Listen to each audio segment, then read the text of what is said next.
இன்னைக்கு நான் பார்க்க போற வீடியோ பார்த்தீங்கன்னா இந்த உலகத்துல 10 வித்தியாசமான சட்டம் பத்தி தான் பார்க்க போறோம். வாங்க வீடியோக்குள்ள போலாம். சுவிட்சர்லாந்துல பாத்தீங்கன்னா இரவு 10 மணிக்கு மேல பாத்ரூம் யூஸ் பண்ணக்கூடாது. அப்படி யூஸ் பண்ணீங்கன்னா உங்களை பிடிச்சி ஜெயில போட்டுருவாங்க. ஸ்வீடன்ல பாத்தீங்கன்னா அரசாங்கத்தோட அனுமதி இல்லாம உங்க வீட்டை பூசவோ அல்லது வெள்ளையடிக்க கூடாது. அப்படி வெள்ளையடிச்சீங்கன்னா அது வந்து சட்டத்துக்கு விரோதமானது அப்படின்னு சொல்றாங்க. டென்மார்க்ல பாத்தீங்கன்னா சிறைச்சாலையில தப்பிச்சிட்டீங்கன்னா அது ஒரு குற்றம் இல்ல அப்படின்னு அதோட நாட்டு அரசாங்கம் சொல்லுது. சுவிட்சர்லாந்துல பாத்தீங்கன்னா வயசு பொண்ணுங்க பாத்தீங்கன்னா ஆண்களோட கை கூடாது, அதாவது ஹேண்ட் ஷேக் பண்ணக்கூடாதுன்னு சொல்றாங்க. அப்படி பண்ணா அது ஒரு குற்றமா. சமோவால உங்களோட மனைவியோட பிறந்தநாளை மறந்துட்டீங்கன்னா அது ஒரு குற்றம்னு சொல்லி உங்களை ஜெயில புடிச்சு போட்டுருவாங்க. சவுதி அரேபியா பாத்தீங்கன்னா பெண்ணோட திருமண வயசுக்கு பாத்தீங்கன்னா அங்க வயது வரம்பு கிடையாது.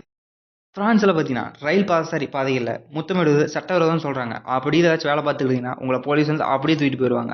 யூஎஸ்ல வேட்டை உரிமை இல்லாம நீங்க போய் எலிய பிடிச்சீங்கன்னா உங்களை தூக்கி உள்ள வச்சிருவாங்க. ஏன்னு பாத்தீங்கன்னா அங்க வந்து வேட்டை உரிமை இல்லாம எலிய பிடிச்சீங்கன்னா சட்டவிரோதமா அது கருதப்படுதாங்க. டெக்சாஸ்ல பாத்தீங்கன்னா மற்றொரு நபரின் பசுவுக்கு பால் கொடுப்பது சட்டவிரோதமான செயல் அப்படின்னு அங்க சொல்றாங்க. புலியோல பாத்தீங்கன்னா திருமணமான ஒரு பெண்ணுக்கு ஒன்றுக்கு மேற்பட்ட மது கிளாஸ் வச்சிருந்தாங்கன்னா அங்க வந்து அவங்கள பிடிச்சிட்டு போயிருவாங்க. ஏன்னா அங்க வந்து திருமணமான பெண்ணுக்கு ஒன்றுக்கு மேற்பட்ட கிளாஸ் வச்சிருந்தா அது வந்து சட்டவிரோதமான செயல் அப்படின்னு சொல்றாங்க. ஓகே ஃப்ரெண்ட்ஸ், இன்னைக்கு வீடியோ முடிச்சு. இந்த வீடியோ உங்களுக்கு பிடிச்சிருந்தா லைக், கமெண்ட், ஷேர், மறக்காம நம்ம சேனலை சப்ஸ்கிரைப் பண்ணி பக்கத்துல இருக்கிற பெல் ஐகானை கிளிக் பண்ணி வச்சுக்கோங்க. ஓகே ஃப்ரெண்ட்ஸ், பாய்.